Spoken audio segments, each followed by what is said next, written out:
Welcome back to Miss April's English. Today, we're going to be reviewing some quick English grammar rules. Let's get started. First, we'll look at the verb to be in the present tense. In English, we would use the words am, is, or are. For example, I am happy.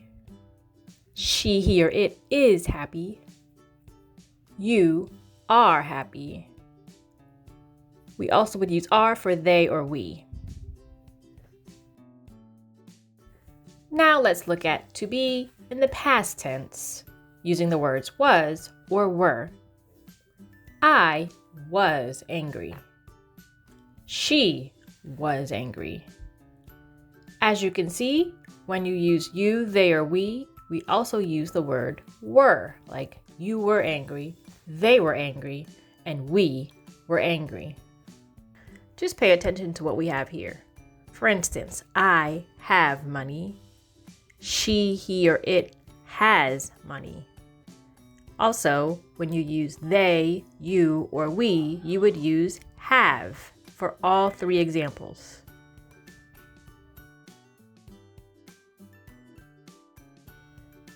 Here we are looking at the words do or does, and then in the negative sense, don't or doesn't. I do or I don't. She, he, or it does or it doesn't. You do or you don't. They, we do or they or we don't. We just talked about do, does, don't, or doesn't. We can also add in did here for some examples. Do I have your phone number? Does he know your address? Sally does not know how to play. You could also say, Sally doesn't know how to play. Jenny did not finish the race. You could also say, Jenny didn't finish the race. And I do not want to study, or I don't want to study. Okay, lastly, we're going to look at when we use the words at, on, or in, relative to time, day, season, month, or year. It all just depends. For example, when we're talking about time, we normally use the word at.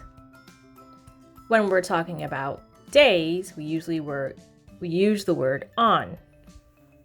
And when we talk about seasons, months, or years, normally we would say in. Here are some more examples of using at, on, or in when we are discussing time, day, season, month, or year. For example, our game starts at 3 o'clock. The flight will take off on Wednesday. We celebrate many holidays in winter. Can you think of some other examples? Thanks for joining me for this quick review, and I hope you've learned something new. Be sure to practice. Thanks for watching. Like and subscribe for more content. Bye.